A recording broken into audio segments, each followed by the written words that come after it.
Hey everyone, happy April 1st. I'm not going to be doing an April Fool's video because I just can't pull off a poker face to save my life. So I am going to try, and the keyword here is try, to do a video a day in April.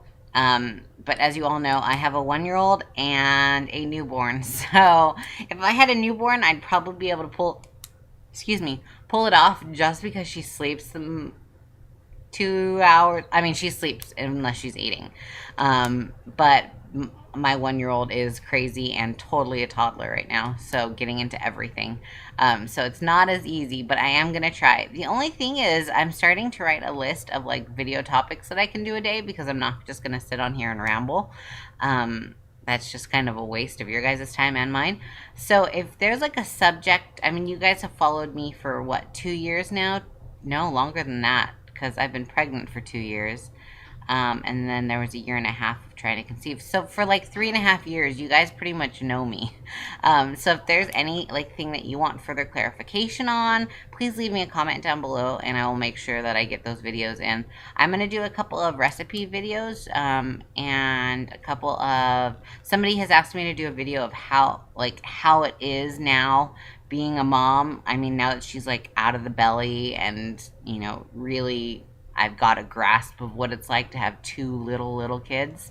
So I'm going to talk about like the pros and cons that I see of that. I'm trying to find pros right now because Josie is colicky, and I'll get into that in a second.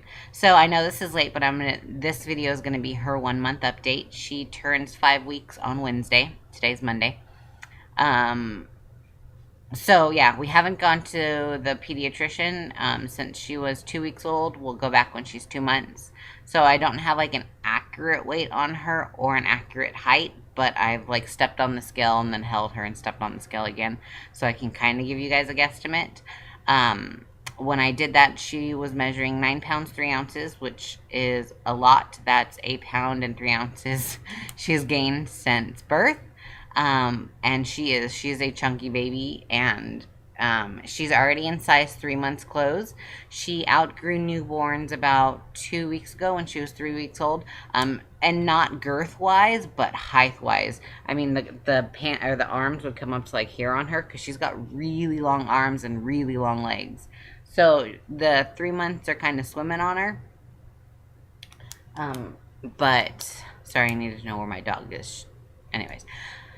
So the 3 months are kind of swimming on her, but I'd rather them be loose than tight. I mean, trying to get the onesie to button in between her legs, it was like pulling down her shoulders. So it was pretty bad. So 1 month old. As like I said, the biggest issue that we're having now is Elam was such a easy baby. He never even really cried.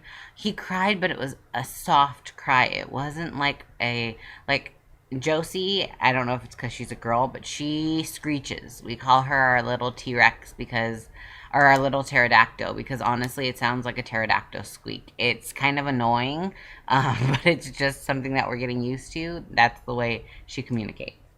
And she'll probably screech for you guys so you can see what I'm talking about. But so because Elam was such an easy baby, I knew we were in for it, but I didn't know how in for it we were.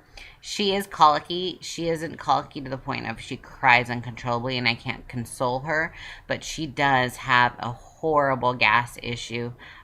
We've tried gas drops, and unless I give them to her after every feeding, she still gets pain. I burp her. She's a horrible, hard burper.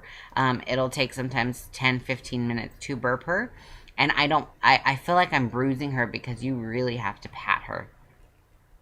So dealing with the colic issue has been hard, because she gets 10 times worse at night. And as you all know, she had her nights and days backwards, so she was up all night and sleeping all day. But now that she's getting out of that like newborn phase, she's starting to come around to now. She sleeps pretty good from about 11 to no. She's awake from like 11 to 4, and then at 4 she goes down. She's pretty fast asleep. So she will still sleep at 11, but she's not in that deep sleep. I mean, she's still like grunting and trying to work out her gas issues. So I'm not really sleeping. I can't sleep through that. I'm a mom, and she's in the pack and play right next to me. So like I'm every time she's grunting, I'm thinking in my head, okay, at any minute she's gonna start screaming or she's gonna wake up. So I just can't sleep through that. So at about 4 o'clock, she will pass out. Like she gets in that deeper sleep, and so I'm able to sleep. And from 4 to like today was from 4 to 6:30 because that's when Elam woke up. So mommy tends to take naps when the babies take naps. But other than that, honestly, guys, I don't know how I would do it with having two little ones so young, if it wasn't for the amazing support I get from my husband, Robert. He only works 4 days a week. He works 4 10s, so he's off Friday, Saturday, Sunday, and he gets up every day at like 4:30 in the morning. So on his weekends, he sleeps in until 6. So he's been so amazing. At 6 o'clock, he will take baby girl, and if Elam wakes up, he'll take them downstairs, turn on our fan upstairs, to drown out all the noise, and let me sleep until like 9 or 10.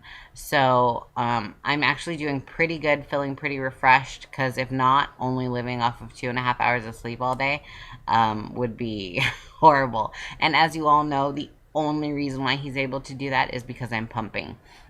Josie is a lazy latch, as I explained in my breastfeeding video. So I pump at night and give it to her in a bottle. Well, right now she's not nursing at all because she has a bad case of thrush, and my nips are about to fall off, just because I have thrush on them as well. And I'm not trying the nystatin. Elam had thrush, so I guess I'm just a yeasty person. And the nystatin didn't work for him either. I had to get the gentian violet. I think that's how you pronounce it. And it's like a dye that it's a purple dye, like a violet dye that you put in the baby's mouth and on your nipples. And that worked well, but stained. I mean, it's messy. It got all over him, all over me. It'll stain like his whole entire mouth. Anywhere that touches your nipple, it'll stain purple.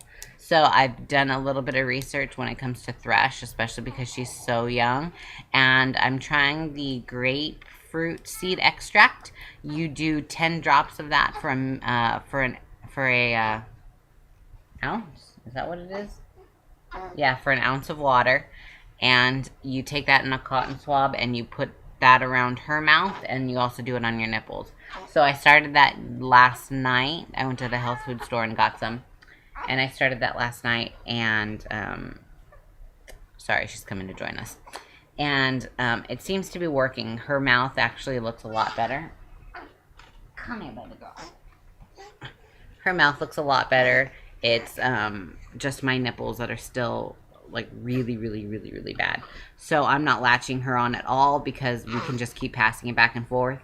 So, ooh, that's a good fart. That's a good fart.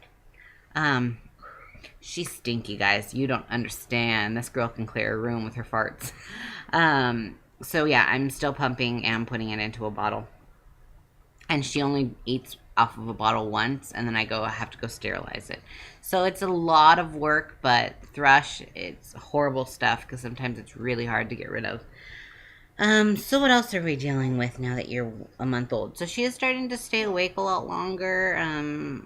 She is really aware, and she is, let me see, she is phenomenal with her head. She is already lifting her head up off my chest. She's done that since she was born, but like she will hold it there for like 2 or 3 minutes and look around. And already when I put her on her play mat, she's starting to grab for things. So when it comes to motor skills and her neck and stuff, she's above and beyond where Elam was. And they do say that girls tend to be a little bit more advanced, so we'll see. So I told you she weighs about 9 pounds 4 ounces, so she's a big girl. Size 1 diapers, which I think we're gonna be graduating her to size 2, just because she is so long. The ones still fit around. I can like overlap the band, but she's just so long that I'm gonna have to go to 2s. But other than that, yeah, that's just been her 1 month, is trying to get her this colicky issue under control.